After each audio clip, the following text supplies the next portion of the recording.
It is my greatest pleasure to announce that Stardew Valley's long-awaited 1.6 update is finally out. And wow, was this way bigger than I ever expected. We all had different theories on what the new farm type could be, from a swamp farm where you could catch void salmon in your own backyard to a cave farm with infinite bats to defeat for an endless supply of fruit. Concerned Ape surprised us all with the new Meadowlands Farm. The farm looks massive and daunting at the first glance, but don't fear, Lily's here with the ultimate guide to the Meadowlands Farm. The most important thing to know is that you start with a coop and 2 chickens. Before we really get into it, I have to know, what are you calling your 2 new adorable chickens? And on the topic of adorable pets, allow me to introduce you to today's sponsor of the video, Midas Merge. Midas Merge is a fresh new mobile game where you can explore a colorful world to discover and nurture the cutest little plants and critters. King Midas and Queen Leah are determined to restore the Gardens of Gold. So, in classic royal style, they hire us instead of doing it themselves. You must battle Nyx, the goddess of night herself, as you hatch new creatures and feed them magical items. These powered-up pets create sunbursts to illuminate the beautiful land that Nyx has covered in shadow. This is my favorite mobile game as of late because it's just perfect for a moment of cozy relaxation early in the morning or just before bed. If you're looking for a free-to-play game that wraps you up in its engaging gameplay and cute art style, you will love this one. Download Midas Merge today from the link in the description. Each farm layout adds unique mechanics that enhance a specific skill by making it easier to level up. The standard farm has the most space for farming, the riverland farm is for fishing, the forest farm for foraging, the hilltop farm for mining, the wilderness farm for combat, and of course, the beach farm for both fishing and foraging. It's worth mentioning the Four Corners farm here as well, since it is the best one suited for multiplayer. With the Meadowlands Farm, the farming skill is the main focus once again, but this time it's better for ranching than agriculture. As mentioned earlier, you start with a coop already built on your farm, and incredibly, this coop comes with 2 starter chickens. This is a massive boost for the early game as the combined cost of the chickens, coop, and the materials needed to build it adds up to a whopping 10,000 gold. So here it is, the Meadowlands Farm in all its glory.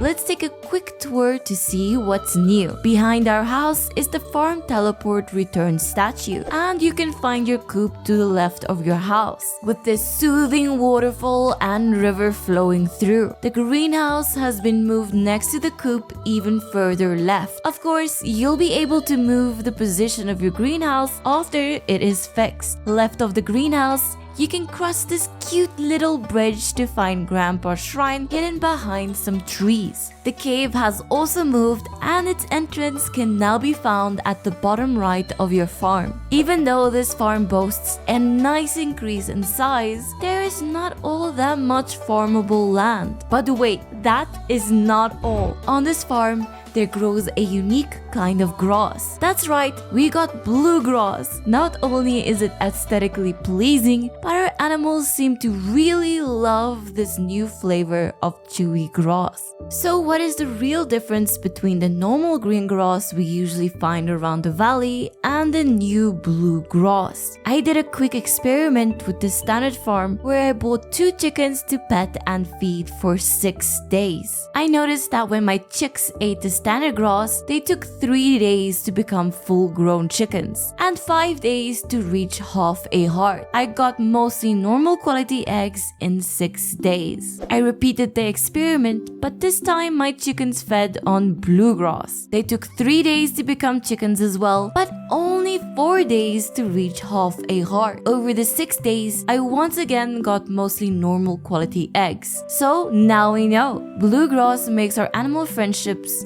go up faster. With everyone starting a new farm to check out the latest addition, I thought it might be a good idea to give you all a few essential early game tips. One thing I wonder about is, do these fences that were given to us not deteriorate? And after testing it myself, I am sad to say that they do after about 2 seasons. No worries, at this point, we'll all be friends with Caroline already and we'll just use tea saplings as fences. Usually, you would earn your first few coins growing or selling your starter parsnip seeds. To my great surprise, Concerned Ape gave us some hay as our starting gift. Now at first, it may feel like a complete waste, but this is actually the perfect gift. On rainy days, like the 3rd of spring, your animals don't go outside to graze and will need to be fed hay to get their animal friendship points for the day. Now you'll be able to maximize your animals' happiness until you can afford to build a silo. As a side note, I would really recommend rushing the silo when starting out on the Meadowlands Farm for this